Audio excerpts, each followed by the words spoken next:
I've put Harvard in college football 25 and I'll be rebuilding them until we win a championship. This team comes in at a 56 overall, and almost nobody on this roster is very impressive, but what makes it really difficult is since Harvard is an academic-focused university, I can only go after recruits that are rated as a 3-star or lower, since most of the 4 and 5 stars' top 3 priorities aren't academic prestige. I'll also be playing on the hardest difficulty with the lowest coach progression setting, and I'm forcing myself to schedule 6 top 25 opponents every single season. This is going to be the hardest rebuild I've ever attempted on this game, because we're not a part of a conference, which would help us out in recruiting, and if there's one player on this roster that's going to carry us, it's freshman halfback Steven Stork. He's got an impact dev trait, and he also has like 90 speed, so I'm going to make sure that he's starting for us immediately. But at quarterback, we're in some trouble because our best option is 61 overall John Ortiz, so my first goal whenever I'm throwing together this class is to find somebody that can replace him next season. That guy could be Keegan because he is a 3-star gem, but then I found this athlete that plays quarterback that's also a gem, and I just keep finding more and more of them. Since we have 10 players that already want to enter the transfer portal, I don't think it's going to be very important to fill our team needs, because we're going to have them at pretty much every position, especially wide receiver, and those are going to be the ones I focus on, left end as well, and maybe some cornerbacks and safeties. With only 450 hours a week though, we're only able to go after like 9 prospects at once, so eventually I will need to put some wide receivers on here. And I have seen some instant commits whenever doing recruiting. I think you have to be number 1 on a prospects board, but I'm not entirely sure if it works. After testing it for every single one of these players, I didn't get any of them, so maybe what I've seen in the past was a bug, because instant commit is hidden all the way up here in this CEO thing, and I'm not sure if we're ever going to get to that in a rebuild. I do have 25 coach points to spend though, and just looking at what our coordinators cover, it makes sense to go in the motivator tree, but I feel like I always end up here, so hopefully we're going to hire a coordinator that can cover it this time, and then we'll go down a different pathway. Now our first game of the rebuild is going to be against in-state opponent UMass, and our logo covers our name on that display, so we might just use this one to show overalls. Since Team Builder is such a new thing, there are some things that don't always work perfectly, but anytime I do use a Team Builder in a video, I'm going to put it in the description, because I want you all to be able to play with Harvard just like me. The roster will be a little bit different though, because I've been doing everything in my power to sim and make it as difficult as possible. If we're about to score off this first play, that would be the craziest opening ever, but they're going to hawk us down, and then they'd get us to a 3rd and 10 where they're about to get a sack. For a split second there, it felt like things were a little bit too easy. If we drill this kick, we're still going to be up by 3, but at the time I had no clue how rare those 3 points would really be for us, and we've done a pretty good job at preventing them from scoring, but that's about it. Our fans also look like they're pink, so I'm pretty sure that's a glitch that's pretty known with Team Builder as well. They're about to scramble in for another touchdown, and what a disaster this game has turned into for us. We make one good play, and then we followed up with a bunch of bad ones, so at the end of the day, we're going to lose 26-11, but that's really not that bad for being a 56 overall team. That's going to come into play whenever we have to travel to Georgia and play against them, so we'll just go back to focusing on recruiting, and whenever TCU comes into the picture, I know that we're not going to come out on top for this prospect. It's about time that I start finding some wide receivers to go after though, so I'm just going to look for players that'll actually consider our school, and I know Kansas is probably going to get Damian money, but I just want this kid because of his name. Now I will say, throughout the rest of this first season, I'm probably going to skip over a bunch, because we're just going to get pounded by every single team we face. I mean, Georgia beat us 49-0. It doesn't get much worse than that, unless you're Florida State and it's a bowl game. By week 5, we'd signed our first prospect, quarterback Damian Stranad, but Keegan Lett wasn't running from the competition because he also came in. That means we have 2 quarterbacks to choose between. One of them's faster with 90 speed, but the other one has a better throwing arm, and I'm really hoping that makes Damian money come to our school. One thing I have noticed is you can pick out these hard sell interest without knowing any of them. Like, this is awesome that I'm able to figure out what's available, because just scrolling through all of these other ones, one of the 3 interests lines up with something with an X, so we know for sure that we can go with this team player one and it'll be all 3 of his interests. That might make sense or it might not. What's really important though is we keep signing guys, and freshman John Ortiz actually had a really good game against UConn. I was not expecting us to get a win in this first season, but we apparently beat them 27-24 despite being like 25 overalls worse. And freshman halfback Steven Stork, who I talked about at the beginning, has done almost nothing all year. I tried to switch our offense over to pro style so we'd feed him the ball more, but that hasn't happened. And you know what? If this low overall team's picking up wins, I can't complain about it. I've also learned that whenever you offer a player a scholarship for the first time, it does give you a little bit of boost in interest, so that's something important to keep in mind whenever you start trying to build out a class. And week after week, more 3-stars are signing, with the biggest name in this group being the halfback that was a gem. Now I am a little surprised about this defensive player of the week. The only stats that he had was 5 tackles, and it came in a 49-3 loss to Notre Dame, but I guess we'll take the award. Just because I made Harvard an independent school, we're probably going to win a lot of weekly awards throughout this rebuild, and I might have to play this game against Virginia though, They're currently 0-6. The reason it's so important is because wide receiver Damian Money's on a visit and Kansas has been closely catching up. So we're really just hoping for the best, and I hope they don't notice that our stands are not very full during this game. I mean, we might have like 5,000 people here. Let's not act like John Ortiz hasn't been balling though with these stats. And it's a shame with only 3 minutes left in this game, we've only been able to put up 7 points against them. I pulled out every trick in the book that I could, but we just couldn't move the ball. And if it wasn't for Sim, we probably wouldn't have even gotten one win this season against UConn. I know that as I'm recording this, EA is tuning it, and I didn't see a commitment from our wide receiver Damian Money, which means we're probably going to cross the finish line next week and Kansas is going to beat us out. That is exactly what happened. We've lost our first battle in this rebuild. And now the best receivers available that we can still go after are ranked almost in the thousands. What's so sad is as the year goes on, the bigger schools come into the picture for these 3 stars. They're about to steal a bunch of them from us. And I can't even blame them for wanting to go to another school. We finished the year at 1-11. It was a rough season for us. We were the worst independent school, but not by much. And I swear, if we lose another wide receiver at the very end to Virginia Tech, I'm gonna lose my mind. It didn't happen though. We just got by with signing him, and we needed that even if we did have a couple good wide receivers like Asher Varner, who had 7 touchdowns and 905 yards. Even at a 61 overall, John Ortiz wasn't bad, and he's actually improved up to a 67 now. But when it came to running the ball, Steven Stork averaged 2.4 yards per carry. And I think what we have to do is fire both of our coordinators and try to find some better options. That's what it's going to take if we want to have players like Gunnar Stockton. And I've decided to send out my offers to 2 coaches, but there's a chance that neither of them accept it. Well, I guess they did, and we can finally run a pro-style offense since that seems to be Kevin's specialty. Just looking how things overlap, I'm either going to have to go down that motivator or recruiting pathway. I mean, we clearly have a tactician in one of our coordinators. It has to be Dalton Dixon. And he is pretty much every one of these positions boosted, which means our overall is about to jump a bunch. We are going to lose some better players to graduation though. These seniors could be missed because of their higher overall. And it's not even given me a chance to convince any of these transfers to stay, but the good thing is a lot of them just stink. I think we're going into off-season recruiting in a good position. We currently have 13 players that have already signed to Harvard. But then I looked at the transfer portal and there's only 4 players that would even consider signing with our school now. That means we're just going to keep going after all the recruits that we were already going after beforehand, and I'm going to schedule them all for a visit in week 1, which didn't work as well as I was hoping it would. We lost both of these wide receivers to bigger colleges. Eventually though, players would decide they wanted to come to Harvard, and I've just added these bottom few players to our board where I'm going to try something to see if we can get them to walk onto our school. I think it only worked for like one of them, but that's an extra signing that we wouldn't have had otherwise. And we also brought in this tight end, getting our class total up to 23. For the restrictions that were in place, signing the 66th best class in the country seems to be pretty solid. But remember, we can only go after 3 stars, so it's never going to get much higher than that. Our first order of business is deciding where these athletes are going to play, and I think we already knew that we were putting Damian over at quarterback, while Malik Bruss is definitely going to play halfback for us unless he's better at other positions, and you know what? We actually need a lot more wide receivers. What's crazy is Keegan comes in at a 69, but this is before position changes, so John Ortiz could pass both of those guys up. And I can't believe how much everybody on this roster improved. They were like 60 overalls at the start of the year. The biggest jumps are probably about to come in training results though. That's what I'm excited to see, and we are going to have players that are up to an 81 overall. How on earth did they jump that much? 97 speed at corner too. I mean, he's an impact dev trait, but that's not anything crazy. I think the player progression in this game sometimes is really quick. And John Ortiz actually didn't go up much, so we are going to start Keegan Lett, I think, but at halfback, look how much Steven Stork has jumped. Now, what's interesting is these guys with like the normal dev traits will kind of get capped out around this 80-ish overall range, but they get there kind of quick, and it doesn't seem like any of our best players are going to want to transfer out. And as I was getting this official lineup set in place, I actually noticed that Calvin Tinker could make for an amazing wide receiver. He's a 72, so he's going to play both ways for us. With our whole roster set in place, the only independent school that's a higher overall than we are is going to be Notre Dame, but only being able to go after 3-star prospects means it's going to be really hard to get to that playoff caliber level. And don't forget, our schedule's also brutal since we're going to have 6 top 25 schools on it every single year. Even the recruits that I'm going after this year just don't excite me the same way they did last season. I mean, we found this athlete that of course could be good, but then 68 run block is not something you want out of an offensive lineman. So I strongly considered opening up this recruiter skill tree and putting points into it. We have 50 to spend, but then I realized we need player development at Harvard, so we're going down the motivator path again. Our entire defense is going to get a boost along with our offensive linemen, and you know what? I think our wide receivers and tight ends could use it too. We'll worry about halfbacks and quarterbacks later because the rest of our roster is covered, and it's time to watch us get blown out. Our schedule is going to be what truly holds us back going going forward. I mean, we're losing by 31. And I'm ready to hop into a game with our freshman quarterback. Our fans are still wearing pink. They're rocking breast cancer awareness for pretty much every month in this rebuild. And one of the first plays in this game for Lit is going to be an interception. He got hit as he was throwing. That is what you want to see. That's exactly how he should be starting his career. And I've been trying to redeem Keegan Lit with a touchdown pass right here, but UConn's also been scoring pretty much every possession, which means we are fortunate to get the ball back. We finally got a stop. I'm also going to try to throw it up to our 97 speed wide receiver, but he got boxed. Having a two-way player like that, though, can be a lot of fun. Steven Stork, our running back, isn't getting anywhere with the jet touch pass, though. I mean, what are we even doing? And these are the struggles of using a school like Harvard. I've put some bad restrictions on myself in this rebuild, too. I don't know how we're going to pull it off, especially since our defense just can't stop giving up points to UConn. Our last hope is a 3-possession comeback with just 3 minutes left in this game. We're starting it off with a good pass, though, and I'm going for this onside kick. I feel like if they miss this ball, we could recover it, but they scooped it up well, and they're also about to return it. What on earth? You know, sometimes overall in this game doesn't determine how good your team really is. I feel like it's inflated a little bit just so there's not any bad schools. And junior linebacker Jordan Underwood might be a defensive player to keep an eye on. He's going to be important next season since 2 of our other starting linebackers are going to transfer out, and that means I should probably be targeting more than just one in recruiting. We would pick up our first win of the season, though, against Central Michigan. It was also on the road, and Keegan Lit played pretty well. The only issue he had was he turned the ball over once. We all know the problem, though. 1 or 2 wins doesn't matter when you face 6 top 25 teams, and that's why it's a good thing that the commits are already starting to come in. I also have to point out, freshman quarterback Keegan Lit threw for 6 touchdowns and over 400 passing yards, so you would think that we might have beat number 9 Miami, but we ended up losing this game by 3, so yeah, the biggest issue with our team right now is our defense. By going after all of these players, though, I'd say I'm doing my best to fix that issue until I saw that Maryland just jumped into a huge interest lead on Phillip, and we don't even have enough hours to schedule a visit for him, but we know they're going to catch us. I think I found his replacement, though. This athlete has 87 speed, and he is a middle linebacker, so my only hope is as the weeks go on, Georgia doesn't come back into the race, and we're starting to sign some defenders. Picking up wins hasn't happened, though. Out of all the teams in the country, we're ranked 130th, and I'm just hoping, if anything, we can have a better season than last year, which means we need to win this one game at Army. Closing out prospects is always so difficult, though. Look at this. Vanderbilt, another prestigious academic school, has come into the picture, and Andy wants to go there even more. But the reason for that is because he values conference prestige, and how do the independent schools have a B-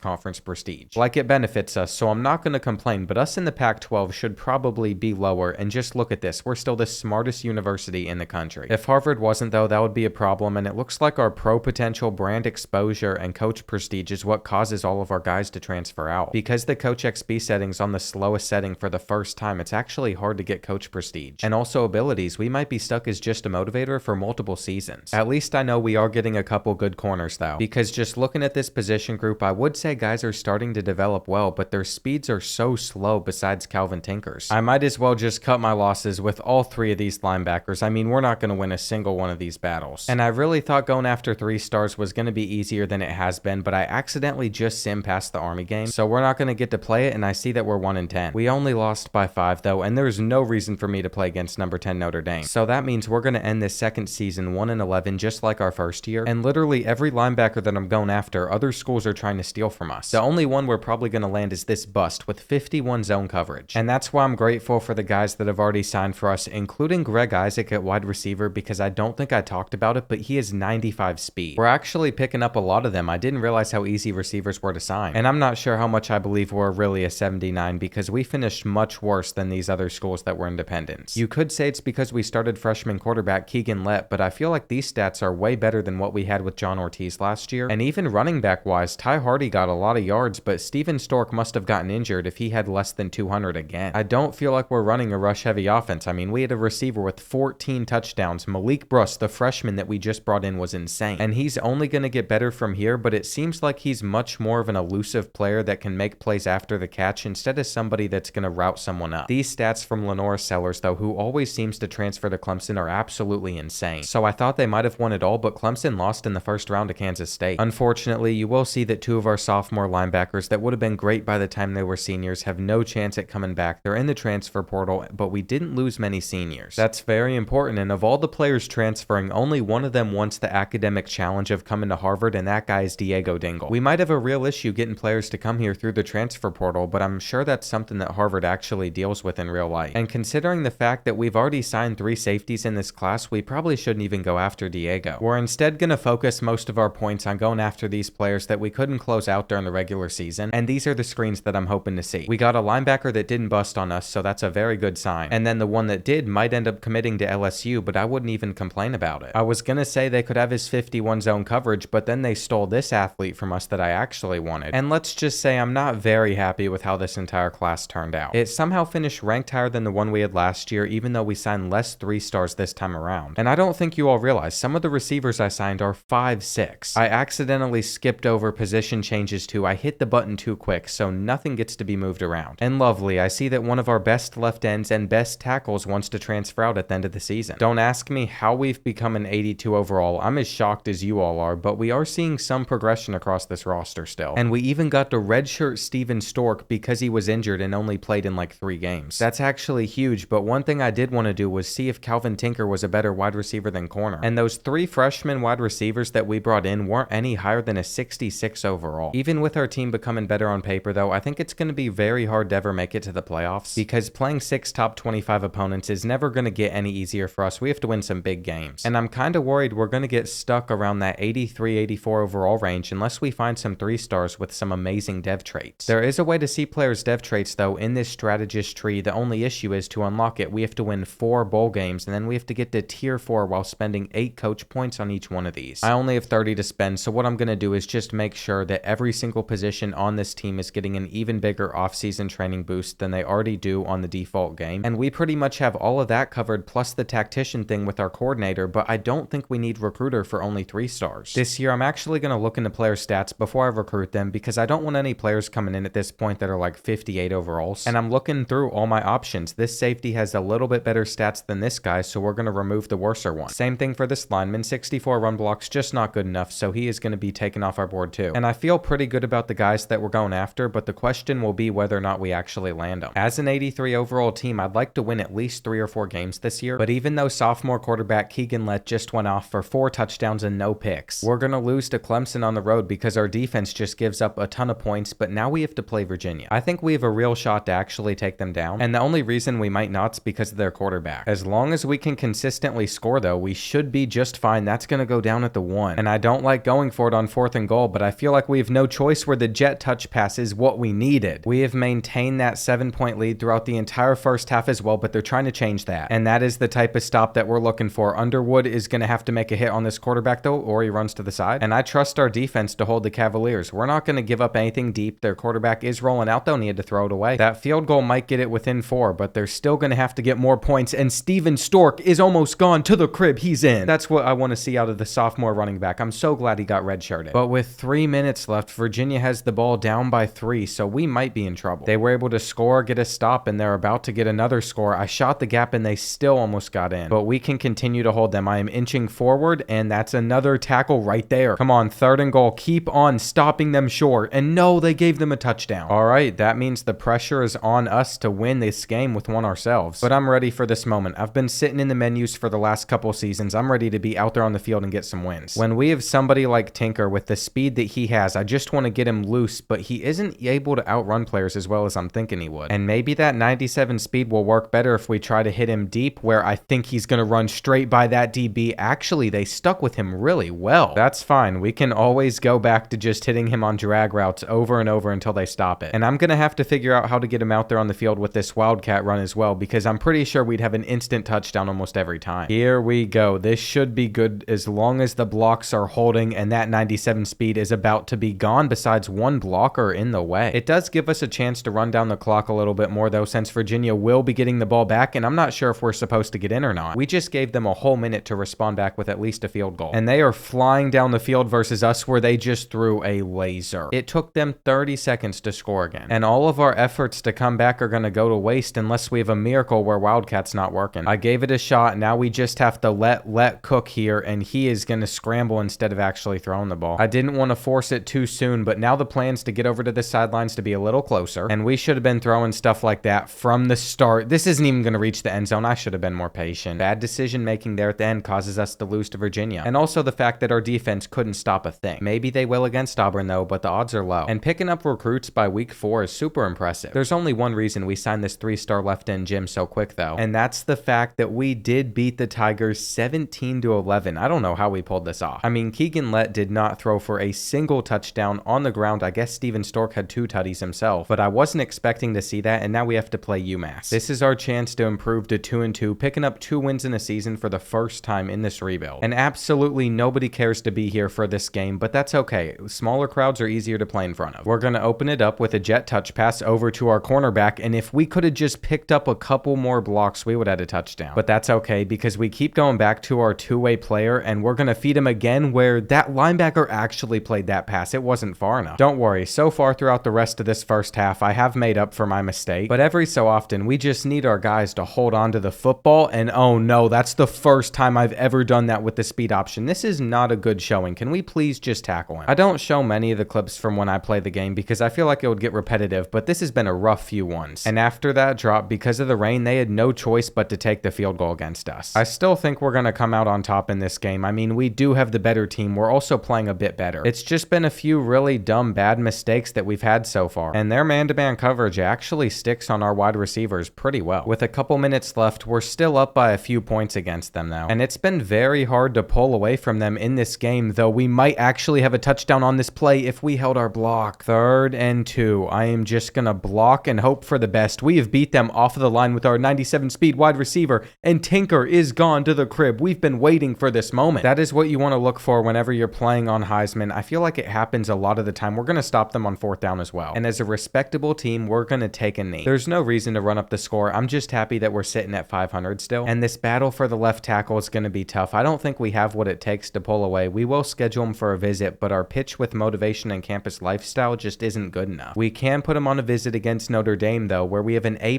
academic prestige. I mean, he values this. He should come to Harvard. And I designed this schedule pretty well because we should be starting 3-2. I'm not sure what the result is yet, but I do know that Matthew chose our school over Arizona State. And for somebody that values academic prestige, that makes a lot of sense. I'm also starting to realize in the past, I've cut some battles short way too soon because we were losing points to all 3 of these schools just a week ago. But after a couple of them visit against Notre Dame, we should have all of them committed. I didn't learn my lesson though, scouting players before we recruited them. I just needed a linebacker. This guy's 53 zone coverage, but we're probably going to get him anyway. And I'm a little confused because this linebacker was a gym with 58 zone coverage, but I guess some of his other stats are better. It would be nice if we didn't have to go after as many linebackers because we just landed players like Mateo Madden. And then of course some of the other 3-star guards I was talking about. But unfortunately on our team needs sheet, we still need 6 more linebackers on our roster next season. And that just means that we're going all in on these 5 guys no matter what. Going into our matchup against Louisiana Monroe, we are 2-5, but the result might have cost us to pick up Glenn Genn. And after seeing our middle linebacker Kieris Burks picked up 2 interceptions and defensive player of the week, I think we won. Freshman wide receiver Jay Mabin even had 2 touchdowns. And we ended our streak of losses with a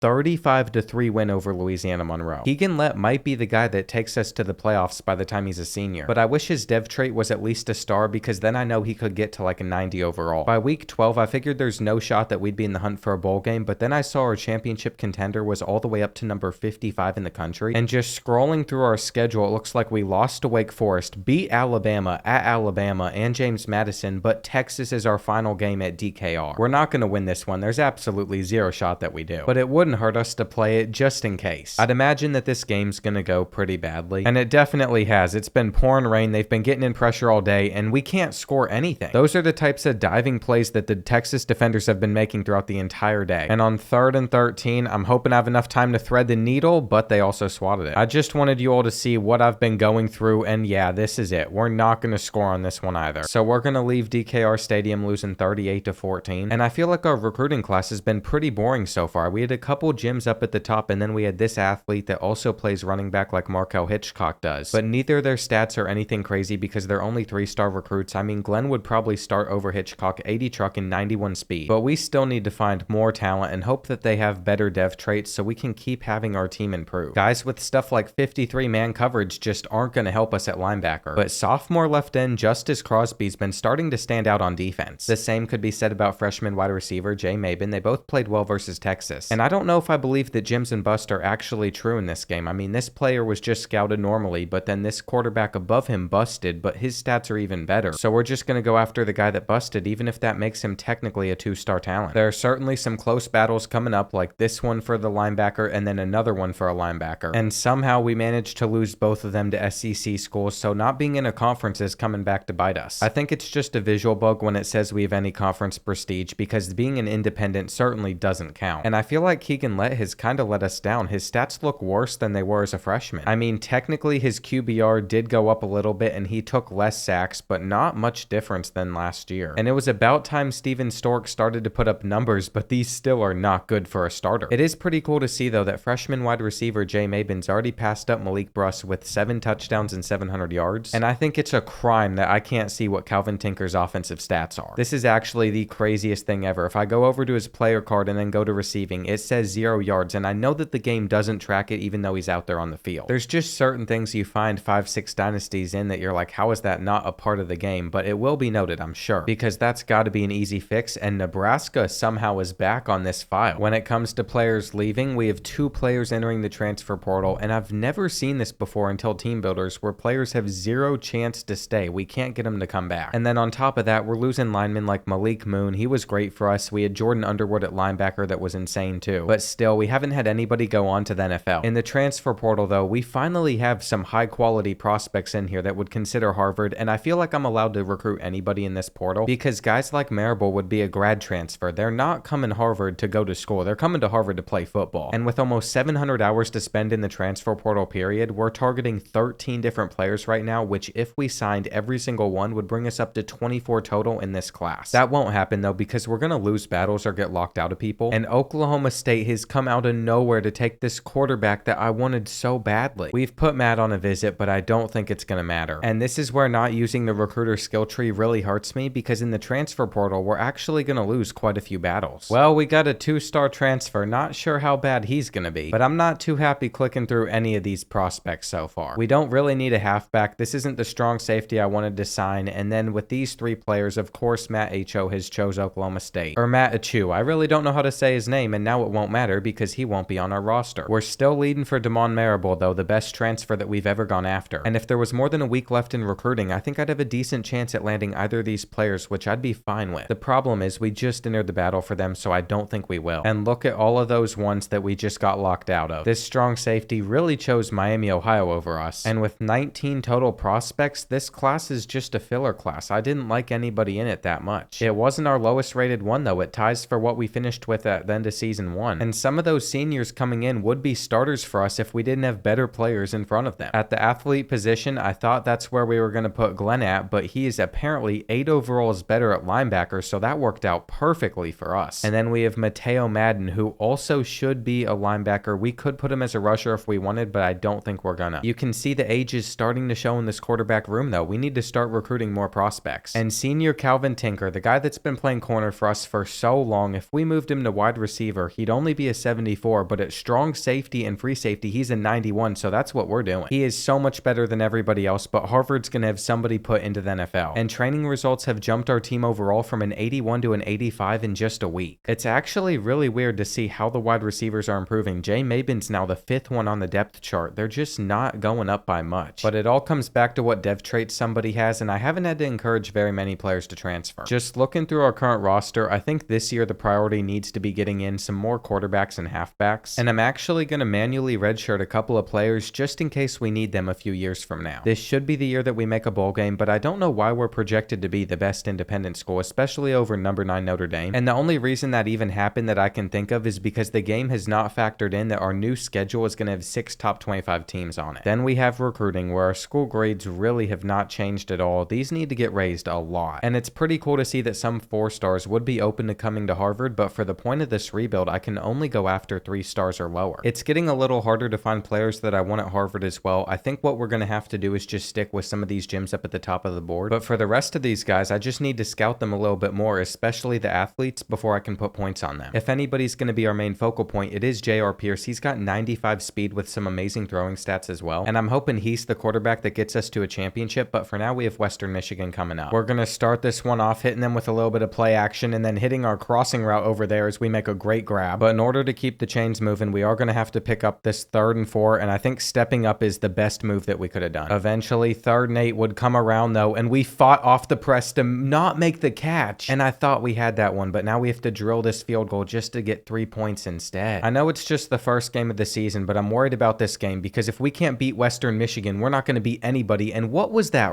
route. We just got dotted up, but luckily for us, they'd only get a field goal out of it, and now we're trying to take the lead. It's been a long time since anybody scored, but we just parted the Broncos C, and a fumble right after on their next possession might just be what puts them out of this one. We're going to take our flat, go down at the 3, setting up Steven Stork to run in another, and he just got caught, but I think he's still going to get into the end zone. He got to show off his speed in this game, and our defense got to show off why they should be so good this year, but as I say that, we're getting burnt deep for a touchdown. And before you know it, there's a decent chance we blow our lead because they have it down on the goal line, but we're going to get the interception, and that's almost game. We're like 1 or 2 first downs away from a win. I think it's pretty bold to be pressing some of our wide receivers here. We're going to try to take the top off of the defense, and that is exactly what we have done with Mount. He's gone to the crib. We're going to beat Western Michigan. It wasn't the prettiest win, but it was still a win. And Nathan Mount's only a junior. With recruiting, we're just going to be looking for gyms like Felice's, and we found one as an offensive lineman too, but these stats still don't look good. Like, how am I supposed to believe that somebody with 66 pass block and 69 run block is a 3-star gym? I just haven't been a huge fan of the players we've gone after recently, but maybe this will be the class that changes it once we actually get these guys on campus, and I'm fully expecting us to win on the road at Nevada. With our championship contender going up, we would, and now we're 2-0. But if we want to make a bowl, we're going to have to beat either one of the ranked teams on our schedule or win every other game that's not against a ranked team. There's certain matchups that I just know we're not going to come out on top of. But even though we did lose to the Wolverines 17-7, I was prepared for this next one against Jacksonville State. They're ranked really highly, but we get to host it, and they're a lower overall team, so it's too bad I didn't schedule certain players for a visit this week, and instead those are going to have to just come against UConn later. Some of these athletes, though, we're not going to be able to hold off the big schools from. Baylor's about to steal Luis, and we have got to win so that doesn't happen. A quarter into this game, it's really not going that well for us. They're pressing our receivers well, but we're going to have let take off, and Keegan gets into the end zone. What a play from our quarterback. That's what we needed. And it might be a low-scoring game, but that benefits us if we can hold them too. Now they're stepping up with their quarterback and just hit him hard. We tried our best to force a fumble. Now we can expect him to probably scramble again. By the time there's a minute left in this first half, you'll see that we're still losing. And it hasn't gotten any better. They've continued to score while we've struggled offensively, and that's going to be picked off. Wonderful. Wonderful. That's what I wanted right there. I was hoping we could have picked up the first. I don't think the upset's happening right now, even though we have our 91 overall safety down here in the box, and there's a sack. We'll at least take that. These are the types of wins that would really put Harvard on the map. I mean, we need them, and Steven is breaking off a huge run. There we go. This is how you want to end the third quarter. Apparently, he didn't get in, but it shouldn't be too hard for Keegan to do that himself here. And we've gotten the ball back pretty quickly on their side of the field. We had to be aggressive on fourth down, but it's going to pay off, and Nathan Mount isn't going to make it. But he set us up to just punch it in to end the third quarter, and we do. Man, Harvard has actually come back in this game. And ever since then, we have been dotting them up. We've actually not struggled anymore. With 2 minutes left, it's still not over. They are moving it down the field, but we've been just fine holding them. I'm having a blast using this 97 speed user at safety, and we're making the tackle. 3rd and 7. I'm not ready for the halfback screen, but we're still going to get over to their running back. And we were there. We just couldn't hold them. Now they got a little bit of an RPO action or something going on. We had an interception, and that actually might be the moment that we blew this game. Why didn't he catch it? I mean, now they're in hurry up mode. They're probably about to run it up the middle. I'm not even sure who I'm stuck on, but they didn't get in, and this could be an insane goal line hold. Come on, get up that gap, make him trip up. The game is over. Jacksonville State, you have come out way too aggressive trying to get a stop against us. Did you really think that was going to happen? No.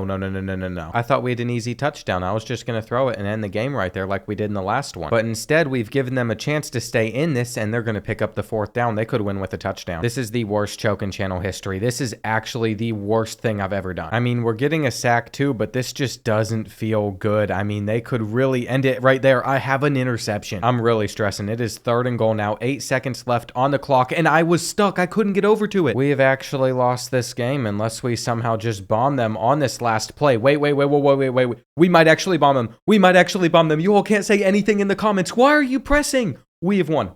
There is zero reason that we should have, but I cannot say a word. And these fans probably love me and hate me at the same time. Malik Bruss has to be the favorite player that I've recruited throughout this rebuild. And Devin Thrasher loves our playstyle. With that huge win, he wants to come here too. We literally just beat the number 11 team in the country off of a walk-off touchdown. And of course, Malik deserved player of the week with that result. It doesn't even faze me that we're about to get our backs blown out by Ohio State, because we got the result that we wanted, but J.R. Pierce might choose Cincinnati if we can't figure out how to pull away, and our pitches just aren't aren't good enough. We'll schedule him for a visit, but I think this one's a lost cause. We have got to get some of our school grades up more. And I guess Taylor's going to be our backup plan, but his throw power just isn't as impressive. Like I thought, Luis would commit to Baylor over choosing our school, and SMU's about to take Neil Winton from us as well. I mean, this is a close battle, but we're not pulling away. The only way we do is with a win over UConn. And with all the rain, it hasn't been the prettiest of games, but we find ourselves with a 1-possession lead with a few minutes left in this. So we should be able to come out on top with a couple more first downs or just a field goal at least. I think a touchdown is coming though. We're gonna go back to the jet touch pass. I mean, this just gets the edge so well. We're in the end zone. And now the real question is whether or not the visiting recruits are having a good time. I mean, they watched our defense put on one of the best performances that they've had all year, which doesn't always mean the game's the most entertaining one, but Neil Winton still wanted to come to our school. We also landed Juan at right guard, which is another lineman we could use. And the real player that's important is J.R. Pierce, which we're starting to gain a little bit more interest than Cincinnati on. Next up on the schedule is LSU though, so we're about to fall to 4-3. And I'll never understand how this performance is worthy of Defensive Player of the Week. We'd only lose by 2 points though to the number 5 team, which is impressive, and I'm pretty happy that after we play against Notre Dame, we have 4 winnable matchups on our schedule. To make a bowl game, we're only going to have to win 2 of them, and this final stretch for J.R. Pierce is so crucial. We also have to find more players to recruit, so it's time to start scouting more 3-stars. And I wasn't expecting to run into an issue where players would have a deal breaker on us because we didn't meet their championship contender status. I don't really care though, I just want to make a bowl game, so we're going to start Sim. And after a 1-point win over UMass, all we have to do is beat one of these 3 final teams to get to that 6-win total, making us bowl eligible. It's going to come at some point. We've had a successful season, but I don't think we're going to get J.R. Pierce. We just can't seem to finish the job. Finishing's normally my strong suit. I'm way quicker than I want to be, but not in this situation. And I was hoping that would be a committed screen for JR, but it's not. He went to Cincinnati, we lost this kid to BYU, and then this center went to Arizona State. So I'd say it's been a rough week for Harvard, but you can see that we're 6-4. These next 2 results don't matter. We beat Rutgers by so much that we have made a bowl game. And now we have to make sure that my backup plan commits, even if his quarterback stats aren't the best. What we're going to do is schedule him for a visit against Temple. We're getting a lot of bonus points for this. And we ended the year at 7-5 with this player of the week, so I'm assuming that's the game that we won. But no, somehow we beat Auburn on the road and then lost to 2-9 Temple at the time. I'm starting to be really upset with how the classes turned out too, even though we did just get Taylor, our backup option at quarterback. And Cincinnati just comes into everything and ruins it. I think what I'm going to have to start doing is going after some of these JUCOs and hoping that they're higher overalls than freshmen. And I should probably start investing some coach points into the recruiter skill tree. I avoided it because we were capped off at only going after 3 stars and the progression's been set to slow, so we only have 30 to spend. But the second that we need one of these positions and just a little bit of help to pull away, I'm just going to have to go all in on it. I could also fire one of these coordinators and hire somebody new since they're not progressing fast either. And I think if anything, our defensive coordinator who's blue has to stay, but then this offensive coordinator has to go. It never feels good firing a coach, but it's been done because we have to go from going 7-5 to actually making the playoffs. We would make the Myrtle Beach Bowl, and I know our logo is massive on this screen, but that's the one we've gotten into, and it's against Central Michigan, who's only a 74 overall, just like Western Michigan. We don't have a coordinator for it though, so we have to try to hire somebody quick. And we might want the villain on our team. Miles Villain is going to have a lot of stuff in recruiting and a little bit in motivator. He's literally a perfect fit, but we won't know if he chooses to accept the job or not until next week. And I can't believe on early national signing day, we only have 6 commits to Harvard. Now it's time for our super important matchup though against Central Michigan. And I didn't realize how close Coastal Carolina was to Myrtle Beach. That's where this one's being played on, the Teal Field. This is a unique stadium for a bowl game. You normally don't get to see this one, so I'm excited for it. It is raining though, which seems to be a very common theme for our games, and I have somebody deep, but they got in time. Luckily, that hasn't mattered too much for us because at the 2-minute warning in the second half, we're only trailing by 6, and they've been pressing us the entire game, but they've also been able to get away with it until this play. We just took a lead over Central Michigan up by 1, and you best believe that I'm going to continue to try and extend it. If they're running coverage like that, we should be dotting it up. A couple jet touch passes never hurt anybody, as this is what should make it 21-13, and we just ran away with the game from there. So unless they pick up this 4th and 10, it's all over. It's a 50-50 ball, and you know that we're going to get that interception.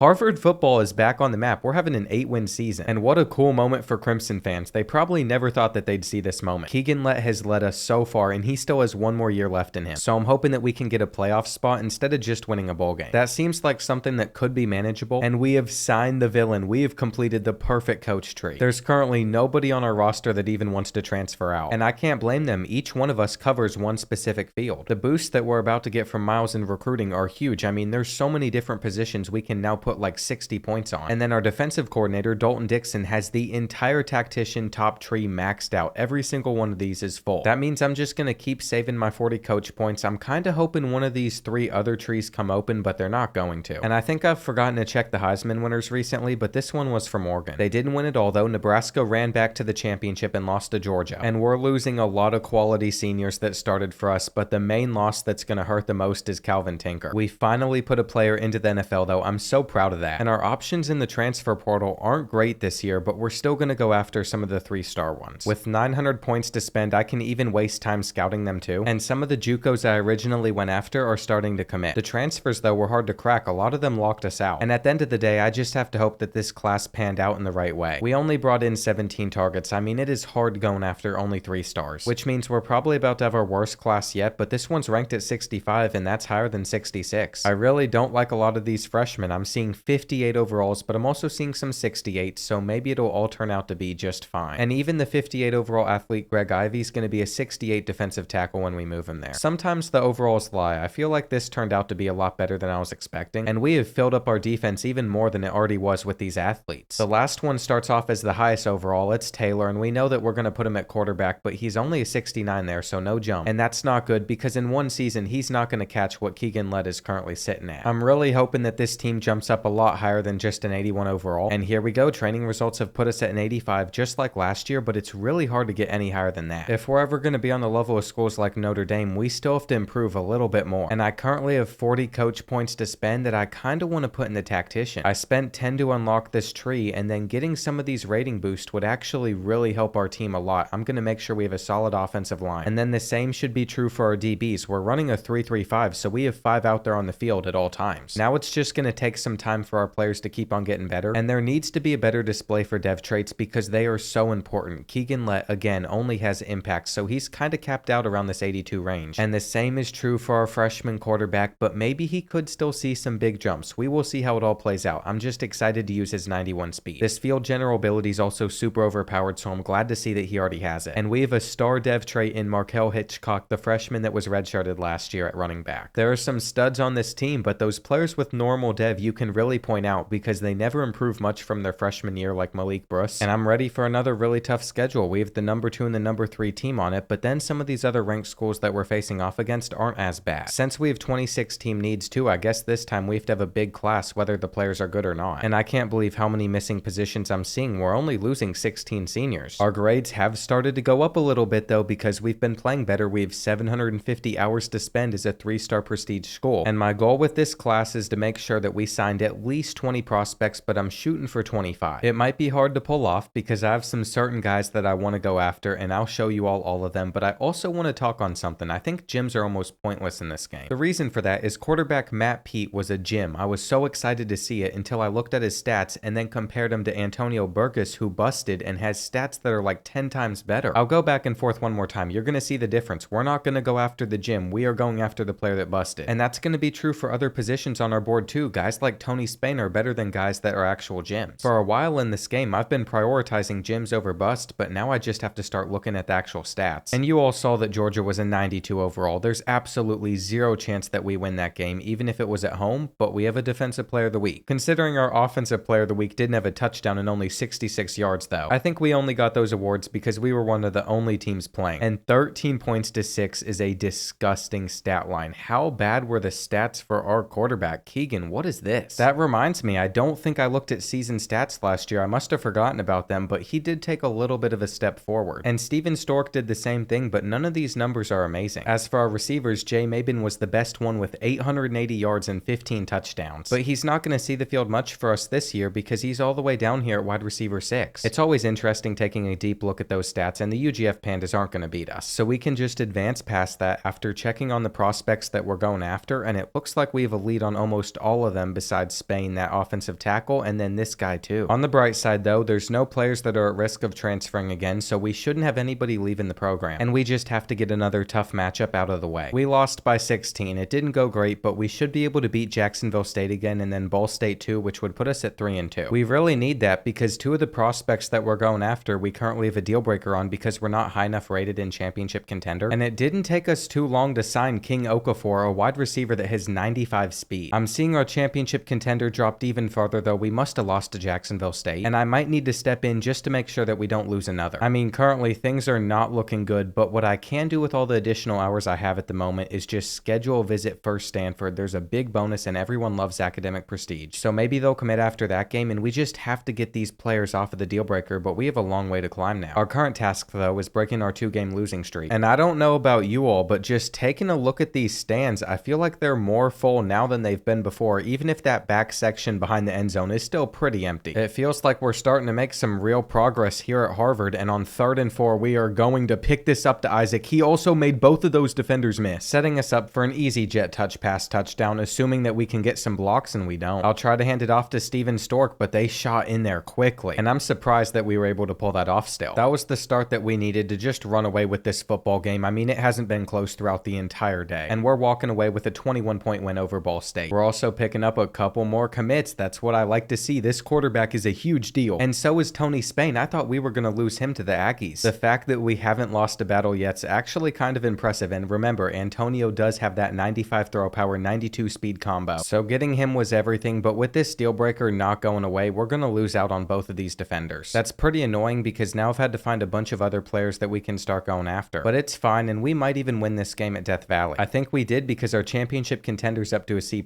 and the fact that Alex Income won Offensive Player of the Week in our conference with those stats is nuts. Being an independent school has its benefits though, because we've gotten a lot of awards and our prestige is also pretty good, so it's safe to say that it really hasn't affected us. I mean, the game thinks that the independent schools are a top 5 conference. Here in this night matchup, we have a chance to get onto the board first and take the lead over them. That's what we're looking for, but I was too passive on that 3rd down, which means we're gonna have to take our 3 instead of going for 6. That might actually come back to hurt us. We have to score on this drive. I think I want to take a lead over them before halftime, and this is a good start. We really don't run the ball as much as we should though, and it seems like that ref's almost in the way of everything, but it ended up working out and we're up by 3. The problem though is Stanford has scored again. It is 14-10, and I am gonna try to take it deep against them, but that corner played it so well. One thing about playing on Heisman is even if you have a super fast wide receiver, they don't normally toast the DBs. They're smacking everything down, and this is such a bad play call on 3rd and 10 unless we get the blocks that we're looking for, but we did, and we are out of there with Maben. Maben is gonna take this one to the crib. He's not getting caught by number 19, and that's why you run the jet touch pass. That was so crucial right there. We needed a big play like that, but Stanford is not done working it down the field against us. We need to get a sack right here, and we do. I really don't think they're going to hit this field goal, but it'll all depend what type of kicker they have. It is a 45-yarder, and it is just going to sneak in. This has really been a back and forth battle, but we do have them beat deep, assuming we catch that ball, and this is one of the best games of Maben's career. There's also no reason for us to go away from feeding him with the jet touch pass. He already got 1 touchdown out of it, and he might be able to get another here. We are so close to taking a 2-possession lead in the 4th quarter. I just have to be careful, and my hope is that they fall for the jet sweep while we just hand this one off to Steven, but it didn't work. All right, 3rd and 5, man-to-man coverage. That's a touchdown. Steven was going to get his either way, but Stanford's made this one a pain to close out, and if they are clamping us up here, we're in a lot of trouble. It is 3rd and 10 with a couple minutes left. We have our hitch, but do we have enough to get to the marker? We do, and that'll force them to start taking timeouts, but what is the tree doing? Watching the tree shake like that's probably one of the oddest things I've ever seen in a video game, and I feel like if we max protect here, it's almost smarter to pass the ball. They have everybody down in the box, and we have a touchdown. That is going to be another one for Maben. He's having such a good game. What a game from the Crimson. That is exactly what we needed on offense, and Jay Maben really went off. That stat line's nuts. We also landed cornerback David Cookus. I really hope that players aren't cooking us. That's not a great name. And of course, Jay Maben won National Offensive Player of the Week. I don't understand how he gets on the field so much as a 74 that doesn't improve, but I think it's because he's our slot wide receiver, and this is another winnable game that could move us up to 5-3. Unfortunately though, as we advanced the week, we did lose this JUCO right tackle to Kentucky, so we finally lost a recruiting battle, but Jay Maben went off again. It looks like we're actually going to make the playoffs this year. That North Carolina game could be tough though, and the one against Notre Dame, so who knows what will happen, but we just have to keep taking care of business. I figured all that success would have led to Heath Toll choosing us, but he didn't, and we won again, sitting at 6-3 and moving up to a B grade in championship contender. I mean, every week it seems like we're winning independent offensive player and defensive player of the week, which has kind of been the case ever since week 5. We've either won both of them or at least one of them, so you know that we're having a lot of success. And I have to hop into this one against North Carolina. That's not questionable. It's a real chance for us to take this next step in the rebuild, and we have started this game off with a safety and now a touchdown pass. North Carolina's in trouble. We have the home field advantage, which should pan out well for us, and they're playing us at the wrong time, we've finally gotten into a rhythm, I think 5 years deep into this rebuild. Coming out the gate, I know that we're going to have Steven open, but we missed the pass. And every single time I've run that play and thrown that route, it always doesn't work, so it might just be the play. Don't worry though, Steven's still getting his touchdown, and we just need good blocking up front, which we got. It is kind of crazy to me how bad this game's gone for North Carolina though. I mean, if we can make it into the end zone here, we're going to have a huge lead. And I'm running an RPO. There was a flag on the play because they were a bit offside, so we're going to accept that penalty and stop the clock. That gives us a chance to hand it off at least once before we have to go back trying to pass the ball. And our backup running back just got another touchdown. Steven actually didn't get the last one. This game was never really close. The home field advantage actually worked. And with New Mexico up next, we should be going to 8-3. 34-13 was the score, and we have a bye week before our huge matchup at number 14 Notre Dame. But at the moment, we're not even receiving votes for the college football playoff poll, so it might be a pipe dream for us to make it to a top 12 spot. We did get lucky that after our bye week though, we finally moved up in the polls, but Notre Dame lost, which means this wouldn't even be a quality win that would shoot us all the way up into the top 12. I'm afraid we're about to get snubbed, and Clemson stole this tackle from us, which has been a common theme. The big schools come in late on some of these prospects and just make it so we're not going to land them. This is probably our biggest matchup in this video. I haven't played at Notre Dame in college football 25 yet, so I'm actually really curious to watch this whole pregame presentation, and this looks absolutely sick. I love how they've done all of this. Schools like the Irish deserve special treatment to make the intros feel even more special, and they're even praying before the game. They must know that they're going to need all the help that they can get, or maybe not. I'm taking a sack, which is about to lead to a touchdown. I'm not playing my deep zone right. I can't audible out of this run either. On third down, we're stuck in it, but with all the home field advantage stuff going their way, we have stayed in this game, and on third down, we're finally picking something up. Things have been shaky. We haven't been able to hot route. We haven't been able to audible, but I'm still going to try to thread the needle, and it was just a bit off target. That was a really tough spot to put the ball. I'm not sure exactly what I was thinking, but we just broke the sack, and no, we got hit before the throw. Unfortunately, we've been exposed as top 25 frauds in this game. We're going to lose this one by a lot of points at the end of it, and there were definitely some mistakes on my end that could have made things better, but we're also using our backup quarterback. After we went down like 28-0, the game just automatically took let out for the rest of it, and I guess they were trying to rest him, but he's going to have plenty of bye weeks before our bowl game. Even if things didn't work out exactly how I was hoping they would this year, I think this was good for having another step forward. And during my time at Harvard, we've pretty much improved every single season, which should continue to happen. Right now with this class, we have 18 different prospects signed, a few more that are probably going to come in the future, and then we have the transfer portal coming up as well. So I think we're in a really good position, and Kansas State's quarterback won the Heisman. I've still never won it on this game, and we're in the Scooters Coffee Bowl. I've never heard of this one before, but it's against FAU, who we should be able to take down. In his final year at Harvard, Keegan Lett definitely cut back on his turnovers, but he didn't throw for as many yards as he has in the past. And Steven Stork was really disappointing for a player that I thought would be better. We run an air raid offense though, and somehow Jay Mabin just keeps leading this team in receptions and yards. So he'll probably do that again next year, and let's get this bowl out of the way. I was gonna play it, but I also trusted we could win it in sim. And we did 38-30, which means we had to score a lot. I think Keegan Lett had a good send away game, 300 yards, 4 touchdowns, no picks. But it's a shame that he capped out around an 81 overall. Because he's been our starter for 4 years, it's only fair that I show all of his improvements. I mean, this was by far the best season. And the same is true for Steven Stork. He's been around for all 5 in this rebuild. It looks like we're actually going to finish as the number 20 team in the country too. So that's exciting. We're around a bunch of other programs that have been much better than us historically. And your champion this season also had the Heisman winner on their roster. Once you start having success in Dynasty, it seems like nobody transfers out, but we did lose a lot of starting seniors. And I'm shocked that none of them got drafted into the NFL. We've got the transfer portal now though. It is wide open for Harvard. There's a lot more players than ever before that we can go after. And we have 900 hours to spend, but we also have a board that is completely full for the first time. There are 35 targets on it. Just looking at the stats of some of these 4-star transfers, we really need to land at least one of them. The problem with some of these 4-stars though is they commit to a school so quick that we just have to take off, send the house, and then guess for our hard sell based on the information we know, but this is going to be very difficult to do. Guessing the right hard sell could really hurt us as we lost this one to SMU, but we guessed right here, and that's why we've jumped up to number 1. If somehow everything goes perfect, we would sign 27 players in this class. This is what the board's looking like before I advance the week, but there's one prospect I'm looking for over everybody else, and if I don't see a 4-star, then I'm gonna be let down. Well, there he is. Wayne's actually chosen Harvard, and I think Kevin Pickering could actually be a future starting quarterback for us. We'd still lose out on a couple prospects in the end, but a class of 25 players is nothing to be ashamed of. That was my goal going into this season, and because he was a transfer, we were allowed to sign our first 4-star recruit. That means this class should be our highest highest ranking one, and it is, coming in at number 52, which was so cool to see, but Wayne as a senior is only an 82 overall. We also have 6 athletes to move around. This is going to be absolute chaos. And Antonio Burgess is the real option that we always wanted at QB. After this season, between him, Taylor, and Dane, one of them is going to be our starter. And we did find a couple of decent linebackers like James Wiggins, who goes up to a 70 overall. The 2 halfbacks that we signed, though, were not very impressive. And it's actually made me change my mind on what I want to do with Graham. I think we need him over there instead just to have some more depth. Well, after moving a bunch of people around prior to training results, we're sitting at an 83 overall. And I was hoping for a bigger jump than up to 85, but we have some younger players on the team and our offensive line is really carrying this. I'm not sure how we're going to take that next step from going from like an 8-5 and 9-4 team up to a playoff contender, but I guess it's got to be through player development, and I think I'm going to have to start a freshman quarterback. Let me look at some of these dev traits. We already know Taylor Kanita's an impact one. That's like the second lowest, but then we have Antonio Burgess, the new freshman, and his is normal. I think we have to rock with Taylor. He's the guy with field general anyway, and it's kind of crazy that Damian never got to start for us, but he'll be a very good backup. I also want Hitchcock to continue to improve, so he's going to be our starting running back, and if there's somebody that I want around for a little bit longer like Wayne, I'm just going to redshirt him. We're in a tough spot right now because I feel like we do have a good enough roster that could make the playoffs, but whenever you have to schedule 6 top 25 teams, it makes it a lot harder to do so. We're also not going to improve these grades much farther or our team prestige until we do make the playoffs, so we have to make sure that we get in the next 2 years. And I almost think I should be able to go after 4 stars at this point, but a rule is a rule. We're going down to the 3 stars, and we're sticking to this throughout the entire rebuild. We have player development here at Harvard. Since last night, though, I've learned a lot more about player development just by talking with you all on Twitter, and apparently the bust and gyms do matter because if you remember, Antonio was a bust, and that's why he is normal dev. If somebody's a gym, though, that means their development trait should be impact or higher, and that's why we're going to target a ton of them this year, including almost an entire starting offensive line. I don't even want players with normal dev either anymore. I'm just going to remove them from our board because even if their stats are good, they're not going to get much better. And just like last year, it looks like teams like Cincinnati could get in the way of us getting prospects that I want. Our first game of the season's against Coastal Carolina on the road, and all it took was 1 win for us to be in the top 25. I think we're set up to have a really good season. We beat them 38-3, and I'm just going to hop into games this year against ranked opponents. That means we're going to be hitting the road, headed to the swamp with a freshman quarterback, and so far Taylor Kanita has been performing pretty well. I'm excited to get to use him for the first time, and just looking at recruiting, we've jumped into a lead on Cincinnati. We're also taking a lead on pretty much every single player that we're targeting in this class, so we're in a really good spot with Harvard at the moment. The swamp could be tough though. I've played here a few times in Dynasty and it's not been easy, which is why I'm not surprised that we haven't scored yet, but I'm hoping we can pick up this 3rd down and it's another drop. The Gators would maintain that 3-point lead throughout the entire first half, but we have a chance to take it actually on this drive. And you already know who I'm getting on a jet touch pass. Mabin could get free here, but they've done a great job holding him all day. There's still time for him to come alive in the second half though, and why on earth did that ball not get there quicker? We had an easy like 30-yard gain. Now we're going to have to force it over that defender, and we're not getting points. By the time we eventually do as well, it might be too late. We're going to fumble the football. I was about to have an open read and we didn't pick it up. This has been a disaster. Taylor's been called throughout almost the entire game. He's also not made great throws, but we'd go on to score on that drive and then get the ball back, so this one's not completely over. We still have all 3 of our timeouts left. There's still 3 minutes left in this game as well, which is good. And every time I've tried to run the ball, they've blown it up, so we've had to resort to passing a lot. 3rd and goal. We could try to force that slant, but I hit the wrong button. I had the hitch open. I thought that was going to be X. That's what it normally is. And I'm not going to hear the end of this loss no matter how hard I tried to come back. We had him, but because we were playing on the road, we just couldn't see what button he was. And on the bright side, it seems like every time we lose, we start to pick up more commits. Now we have a few game stretch where we play some smaller schools, and if there's any players I want around for next season, now's the last chance I have to redshirt them, so that's what I'm doing. We are going to end up losing this left end to Cincinnati though. They have stolen another prospect from us, and I'm not very happy about it. As long as we keep winning though, we should be okay. And out of the slot, Jay Mabin's always going to be our best receiver. He's been carrying our offense, and the reason that we're going into this Kentucky game sitting at 5-1, where if we go into Kroger Field and win, we could see ourselves jumping up into a top 15 spot. Then when it comes to recruiting, it's the same old thing. We're just landing about every single prospect besides the one that we lost to Cincinnati. And here we go. We're both 86 overall, so this should be pretty even. My favorite team is standing between us and a playoff spot in this rebuild. And what a miserable one this has been. It is currently 3-10. We have not been able to score, but I'm hoping we can break that touchdown drought on this drive, and that's a great catch. All right, it said they were going to send in blitzers, but they didn't, and we're still going to have time to find Jay Mabin. So we tied it up there, and to end the 3rd quarter, we're going to try to hit this field goal to take a 3-point lead over the Wildcats, which we do. do. We're gonna have to hold them to 3 ourselves though, and they are passing. I didn't think they would on 3rd down, but I bit down with the safety and they had the corner route open. That makes this a legacy drive for Taylor Kaneda. He's got to get it out. And come on, we know that we want to take the slant on this play. We just have to wait long enough for it, and it's dropped. The game wants us to kick another field goal, but this is a hard one to hit. I think I missed it left. So I'm just relieved that we were able to hold them, and we're going to have one final chance to come back in this one. I really struggle on the road. It is tough to win these games whenever you're having to play at a place like Kroger Field. And with one more play before the 2-minute warning, I'm trying to get us another 15 or 20 yards, which we do. I can't make any hot route adjustments though, which does make it a little tougher. And I have started to turn on chew clock, but we still couldn't get that out in time. The pressure is off the charts, but we had our hitch and it's dropped. So I want to go back to this RPO that I'm most likely going to throw, and there we go. We have it again, but we drop it. It's like my decision making needs to be half a second quicker, and we would have been just fine, because now we have to rely on our run defense to get a stop. And here we go, 3rd and 6. They're going back on the ground, but we are not going to bring them down in time. Another missed opportunity, another loss that I can take credit for. And Sony's decided that he doesn't want me to coach him because of that. I feel like I normally play pretty well though once we make the playoffs, but we have to be able to do that first. And after those past couple results, I'm simming to the end of the season. We don't need more recruits, we just need our current players to develop. And my theory worked wonders for us. Yes, Notre Dame blew us out, but we won every other game that we needed to. So approaching the end of the season, we're 9-3. We're also ranked higher than Notre Dame, who I just said took us down. And I'm hoping this is high enough to be a playoff team, but there's automatic bids for conference champions, so we'll see. At this current moment, the bracket says we're not in, but we'll see how it all plays out. And without focusing much on recruiting, we've still signed 14 3-stars, which is plenty. The few that hadn't committed yet though eventually did. And what a last name for the Georgia quarterback that just won the Heisman. We're not going to make the playoffs though. I see that we're ranked number 13. And we fell in the polls because we were an independent school. I guess it makes sense. There's nobody that we should have made it over besides maybe 8-4 Ole Miss. And this was just a disappointing year. I know that we're probably going to go out and thrash the Pirates in this bowl. I'm not sure what the score was yet, but we did win. And 35-14, just like I thought, it wasn't even a contest where our freshman quarterback isn't playing. It was actually Damian that was on the field. I'm not sure if Taylor got injured or what, but mid-year somehow our depth chart has our starting quarterback down here as a backup. And that caused him to not get much playing time, which we needed him to if we wanted him to develop, and instead it went to the senior that's going to be gone. That is not good, and our second leading rusher was somehow one of our wide receivers, while Jay Mabin's going out with a bang, over 1,000 receiving yards, and then behind him we have a junior in Greg Isaac that almost had the same amount. By now I probably should have fired Miles Villain just to get in another motivator or tactician, because all that matters to me is we eventually make the playoffs, and it's not even showing the winners. I don't know how that happens, but the championship game was between TCU and Ole Miss. TCU came out on top. And I guess if you're really curious how far the other colleges went, you can connect the dots by looking at some of these records. Even if there's a few things that are unpolished, I still love Dynasty so much, and I know they're working on fixing most of the bugs. It looks like we have 2 players going on to the NFL, but our left guard did not make it. And I take that back. He wasn't supposed to be drafted, but he still got that phone call in the 5th round, and that's what you love to see. Now we have the transfer portal coming up. I think I've signed every 3-star that I've wanted for depth. So if we're going to go after anybody, it's going to be the guys that are ranked super high, but we don't have the option to go after anyone better than 35th, and that's not great. With over 1,000 hours to spend, I scouted every single one of these players, but I didn't find any gems. So there's not anybody that I want super bad, and I'm not going to be upset when some of these players choose other schools. We still got quite a few people. I mean, I'm happy about the guys we landed, but I'm just not sure how much of a difference they're going to make until I started looking at their stats, and Johnny Stockton might be a starting wide receiver. I might need to take the transfer portal more seriously in the future, and we signed the 62nd best class. It's all been around the same range, but I think we've set ourselves up nicely, and we'll see how much our overall jumps. I'm also going to take my 40 coach points that I haven't been spending. We've only reached level 19 and start putting them into tactician things, so all of these bonuses should help us a lot. And the only thing I regret is having that one coordinator that's so focused on recruiting. Well, I feel like this should be our best year. I've really prepared for it, and we're just an 86. We're not any different than last season. So we might be capped out at a certain overall, which is kind of crazy, but Antonio is our best quarterback on this roster, even with normal dev, and I think he has the best stats too, so he's our starter. I mean, that 95 throw power is going to do wonders. His accuracies aren't bad, and of course, he's also fast. So I'm hoping that he's the difference maker for us that gets us into the playoffs for the first time. I mean, we have struggled against programs that are similar overalls than us, so ones like Georgia, I really don't want to have to play. But I'm also not running from the smoke. They're a week 1 opponent on the road, and then these are the other top 25 teams we have to face. Recruiting wise now, with school grades like this, we're about to sign every 3-star that we go after, besides one that Cincinnati takes from us. So I'm not going to spend too much time focusing in on this. We're just going to bring in in a class of 25 guys that are going to be decent like the rest of the 3 stars we've signed. I'm actually going after 9 gyms, which is more than I've ever been able to find for one class, but 2 of them are special teams, so that kinda inflates the numbers. And Kevin Cruz is the best wide receiver I found in this rebuild with 98 speed. We also keep finding these overpowered athlete quarterbacks. I feel like they're way too common, so I'll be interested to see if they adjust that whenever they come out with their first big patch. Now it's time for our hardest game of the season though. I feel like we could win this one on the road at Georgia, and we held them to a field goal on their first drive, which they are gonna make. However, I think we just got the penalty bug where we're gonna hit the kicker, they're getting the first down, and I had zero control over that happening. That would then lead to a touchdown, and we just got off to a bad start, trailing 17-0. Missed throws have also hurt us so badly, but we're trying to get onto the board before the end of this half, and they forced a fumble. It's popping up, but somehow we recovered it, so we do have a chance to score at least 3 here, and I'm gonna hit this kick. I don't have issues with those. I'm not happy with how this one's went, but we are facing a team that's pass rush is insane, and I think if I've learned anything from this game, it's that we're not a championship contender. We're gonna have to somehow get better than we already are, and that's a tough task to accomplish, but we should be able to bounce back in certain games too. Back-to-back wins is what we are looking for, but now we have back-to-back tough games, so the schedule never gets too easy, and I think we're gonna play this one but simulate against Nebraska. It's the game of the week, I can't pass it up, and the Fighting Illini are normally a team that I wouldn't face off against, so this is a nice change of pace. Both offenses have been absolutely non-existent in this game though. We're both struggling to score, and I can't believe it's 3-0 right now. It has really been rough, but our tight end should be able to get some separation here, and he doesn't. Now I'm just hoping for the cover 3 so we can attack the seam. We're probably going to throw a back shoulder pass, but it was man-to-man. They got some pressure in, and that's a sack with a fumble. There are so many sack fumbles in this rebuild. You all only see the highlights and lowlights, but I'm sure I've had a lot of those recently, and we just doinked our kick off the upright. All of these mistakes are eventually going to lead to us going down by 4 points, and with a couple minutes left, we have one chance to win this game against Illinois. We're breaking tackles though. Okay, Hitchcock is able to get out of there. And they know that we're passing, which is what makes it so much harder to score against them, but we're still getting out at midfield. These better teams, I'm not able to do anything against offensively. Where on earth is our tight end route whenever we need it? There we go. Thompson staying on his feet. And this is the positive momentum that we need. We also could always step up in the pocket whenever we want. We have a fast quarterback that can run. And I was trying to roll out and then use playmaker there because it could be super overpowered for us. We're down at the 10. I kind of went away from the jet touch passes because I didn't want to hear about it in the comments like, oh, that's the only play I run, but it is what works. Look at that stick. We're about to head to overtime if our defense can get a stop. And guess who's returning a punt with 51 seconds left? Illinois went 3 and out. We have an actual shot to win this football game. If this is man-to-man coverage, I'm just taking off to that side of the field, but it's not. And I don't want to hear anything about this play call. You all know exactly what I'm going back to. We have to get the jet touch pass to work. I'm also in a weird spot to where we can't really call a timeout because if we don't pick this up, then we have to punt it back to them. And I had the flat there, but I refused to take it. Now they're missing a pass on 3rd down. So we have started overtime getting a defensive stop. This is my time to shine. All we need is a touchdown. And I've gone to Wildcat. I feel like Hitchcock has it in him to break in a big run if we can get the right blocks. And there's just one guy to beat. That's what he's going to do. That is ball game. I need to run Wildcat more. I don't know why I don't normally use it because it is amazing once you're down inside the red zone, and we've picked up a big win, which means we still only have 1 loss. And I think we're in a spot where we'll still make the playoffs. We're also signing a lot of players. That's the 98 speed wide receiver. And I'm starting to think I should play this Nebraska one and the Kentucky one too, just because they're both top 12 teams. There's no reason to skip over this now. We have to get another win. And I've come out playing a lot better offensively in this one. We're about to go up 21-0 as we're going to get into the end zone. And you can see the crowd erupting. Harvard is actually going to be a playoff team. Nebraska even fumbled the kickoff, giving us another chance to get more points, and I waited a second too late to throw it. That would have been such a sick way to end the half. But we're still going to have to work a little bit harder for it, and you know what? I'd be happy with a field goal too. Starting a game off this well is not something I thought that would happen, and yeah, we'll take the sack, kick our 3, and accept that we're only beating a top 12 team by 24 points. I simmed until there was a couple minutes left though, because I thought, oh, for sure, we've won this one. No, we're losing with this much time left. And the fact that that's even possible is absolutely crazy to me, but we're still moving it down the field. I stepped off for a 1/4 and we gave up a 24-point lead. We're also not holding our blocks there. So guess what? We're going back in the other direction. We just have to pick up 1 more 1st down, and this time I'm not stopping to run deep, but there's a flag on the play. We're actually about to get brought back even more yards. We're going to blow this one. And this is such a nuts game to fumble. I'm going to try to step up, but our blockers didn't hold, so I have to hit a 48-yard field goal. And I've talked a lot about how good I am at kicking, but now that the pressure's on, yeah, I shanked it. We still have all 3 of our timeouts. It is not over yet, but it sure feels like it is, and come on, just stop it. 3rd down now. They're just handing it off for the middle, and we have to make this tackle. Don't get the first. And they didn't. We have another opportunity. You would think by now I'd have a play that I'd like to go to in this situation, but I really didn't. And what a terrible start to this drive. Now on second down, we should have our corner out, but it wasn't there. We're actually about to blow this game unless we can get a dot out. I am so mad at this team right now. I just didn't look on the field for a little bit, and come on, please get the first. Keeping our hopes alive for a little bit longer. Next play, corner out for sure. We have cooked them right there. Now I'm going to look to the right side of the field, but they're about to get a sack. I'm trying to throw it away. And how did he just get in so quick? We could not have that happen in that situation. We're going to have to get to the line and spike the ball immediately. I don't think we have a chance to do it though. The time's going to run out, and what a heartbreaking way to lose. How did that happen in the fourth quarter? Normally you would think it'd be Nebraska choking this, but no, it's Harvard, and I don't care that we just signed 5 more 3-stars. I am sick of using them. I want some 4-star and 5-star prospects on this roster, and it's time to just sim all the way to week 15. We'll probably stop it around week 12-ish. I'm just so upset with how we've played. I mean, we've gotten to the point in the rebuild where we've won 1,000,000 player of the weeks, but we don't have what it takes to get to that next level, and looking at our ranking, we're sitting at number 14. We actually went out and then beat Kentucky, we beat Notre Dame, but we lost by 2 points to Troy. That's what's holding us back right now. This is what happened to us last year. I mean, UConn's not going to take us down, and we've signed every player that we're going to need. We just aren't going to make it into the playoffs. Since it's week 12, all we can do is hope that we keep climbing the polls, and we've locked in going 9-3 with a win over the Huskies. Well, we might actually be okay, because going into conference championship week, we're sitting at number 8 in the country, which isn't that bad. I'm just hoping that all of the leveling up is because we were able to make a playoff spot. I'm waiting for that screen where the helmets pop up, and this is a Heisman winner. It's Nebraska's wide receiver. We almost beat them, and yes, we have made the playoffs against NC State. So Harvard is in, but we're on Kansas State's side of the bracket, who is the 1 seed. I would say that we needed that just to bump up our team prestige more, but we've clearly had no issue getting 3 stars. These are all the guys that signed on early signing day, and statistically, I should have started Antonio Burgess last season. I mean, these stats are phenomenal. Turnovers are a little bit much, but he can also run the ball, and Markel Hitchcock's not doing too shabby either. But the main focal point of this team's stats are wide receivers Neil Witten and Greg Isaac. They both had great seasons. Senior Kari Hasty also at 8.5 sacks. I'm not going to overlook him because he improved a lot for somebody that had normal dev, and he's been starting for us since he was like a freshman on defense. Every single year his stats have improved, so I'm just thrilled to have somebody like him on the line, and let's see how good we can do in our first playoff run ever. As long as we don't get blown out, I'd be happy with that, but we get to host this game because we're the higher seed, and I completely forgot that that was a thing. We've taken this first drive slow so far as we are just about to punch it in. And why does it have to be so difficult on the goal line? Just let us score. Now we have them on a 3rd and 4, and they did decide to throw the ball, but they routed up all of our corners. And I feel like I always have to go back to zone coverage, even if I don't want to. On this 3rd down, they're about to pick up the first as well, but we held them to a 4th and inches with that big hit, and they are gonna make the field goal while also getting a penalty flag. What are we doing? I normally sim the other team's field goals, so I had no idea how big of an issue this was. But with that first big patch, I'm sure EA will definitely address that because it's a problem. Roughing the kicker penalty shouldn't be happening that often, and they have no choice but to throw the ball. If they get in, I'm going to be so salty. Come on, somebody stop the QB. I mean, I don't know what else to do there. By the time there's about a minute left in this first half, it is all tied up at 14, and I'm trying to take the top off of their defense, where somehow we caught that ball. This is the first time the physics have looked really wonky to me, but I love absolutely everything about it. We're in a position where we should be getting into the end zone right here. That was an incredible throw. I almost thought it was going to be picked off, but we got a touchdown. They instantly threw an interception, and now we have a chance to take a 2-possession lead before the half, which we are not going to do. To be entirely fair, that should not have been caught. I was rolling out throwing that on the run. We're going to hit the field goal. So I guess we still got our 2-possession lead, and I'm starting to realize that I can kind of just throw anything and we're going to have a decent play out of it. We have a quarterback that has really good throw on the run, and that's going to make a big difference throughout the rest of this series. It's just drops like that are going to cut the series short. They really hurt us, and I'm trying to show off my field goal kicking ability. We actually got revenge though for that roughing the kicker penalty earlier, and the fact that they just gave us a first down there is all that we needed until I threw an interception. That's about right. After that moment, I decided to start simming so I didn't blow the game, but as you can see, we're only up by 3. So what I'm going to do right here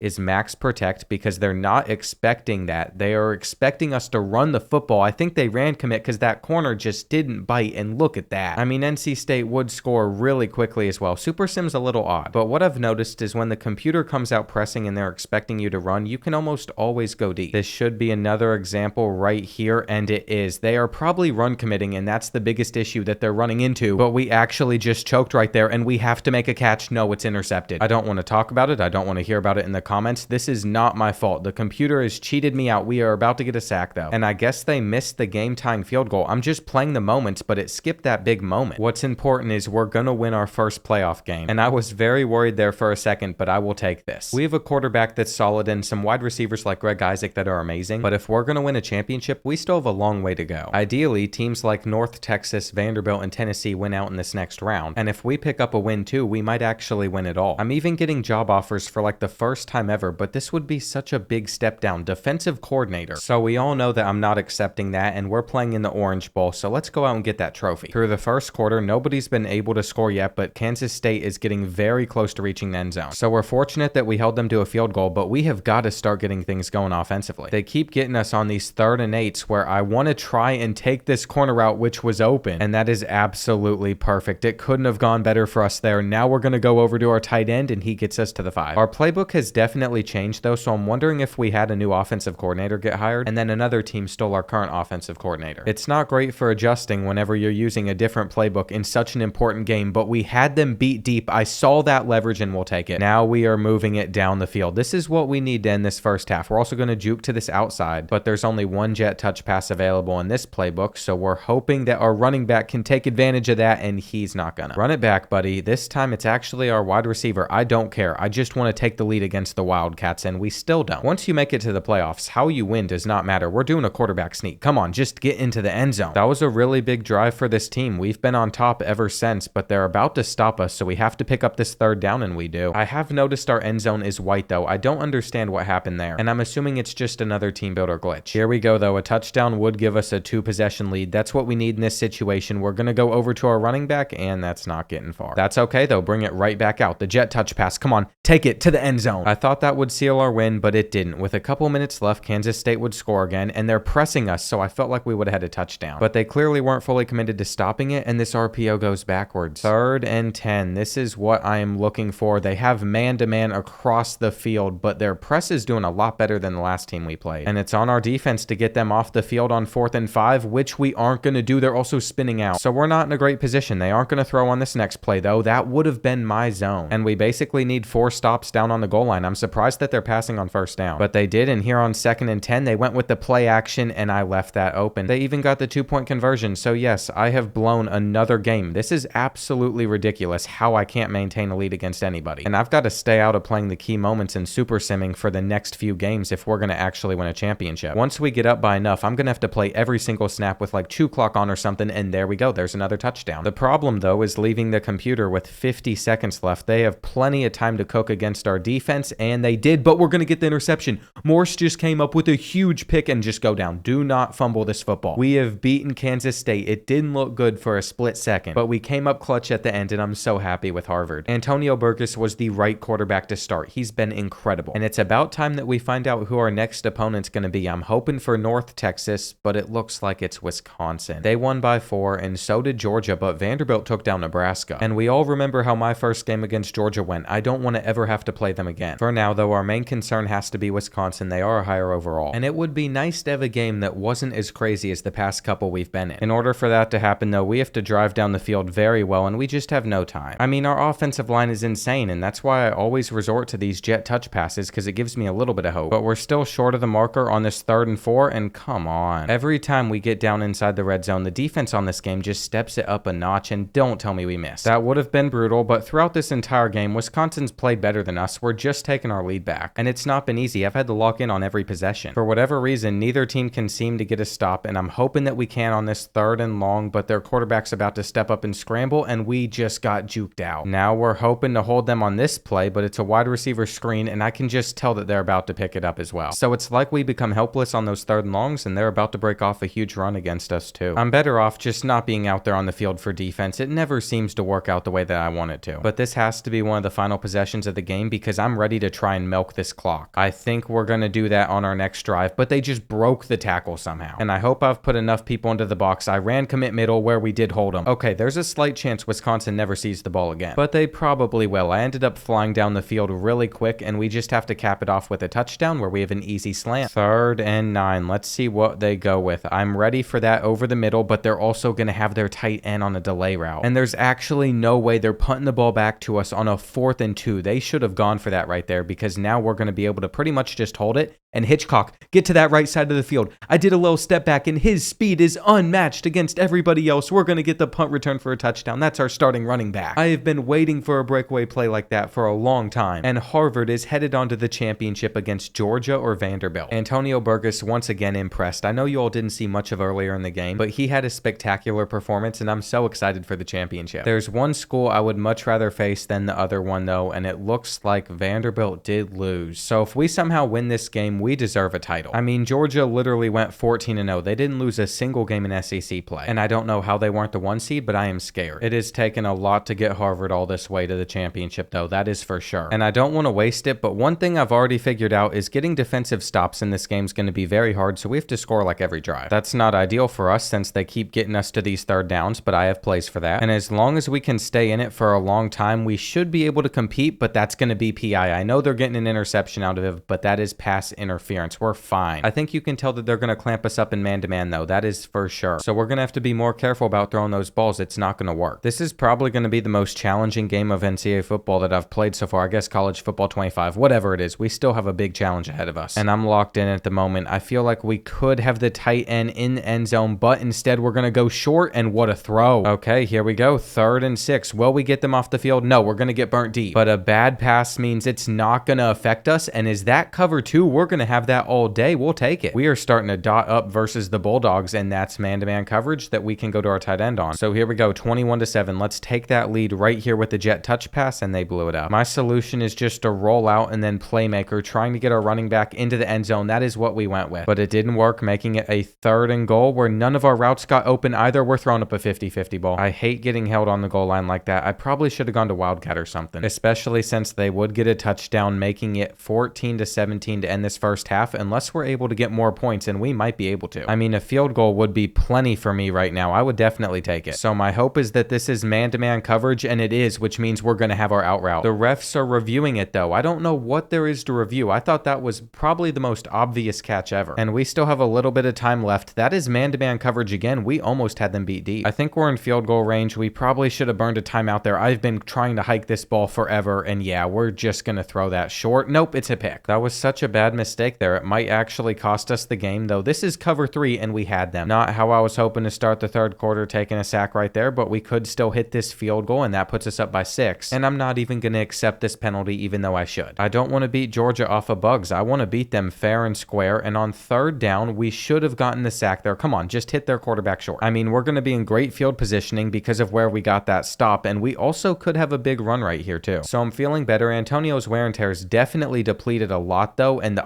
speed options are just so good. Hitchcock has been going to work against the Bulldogs, but a time always comes where we have to go back to throwing the football, and that is going to be a laser. We'd also stop them on defense, which means we have the ball back up by 12 with this much time left, and I'm trying to playmaker. This is about to be a huge throw if it's accurate, and that's why you have somebody that can throw it on the run. I am so excited right now. We should beat Georgia. We're in a great position, and it's 3rd and inches where the speed option is going to be used one final time to just get us another first. That was the best game that I have played in this rebuild, and look at that. Harvard is celebrating a national championship. We actually brought the Crimson here. 33-14 was the final. It was a blowout, and Georgia's used to doing the blown in this situation. Antonio Burgess wasn't just good on the field either, but also an amazing student athlete because he attended an academic university. What a run that was, especially with a roster that isn't putting anybody into the NFL. And of all the rebuilds I've done so far, this has been my favorite one. But that's going to conclude this one, and if you've made it this far but you're not subscribed, make sure to do that while checking out some of my other content too.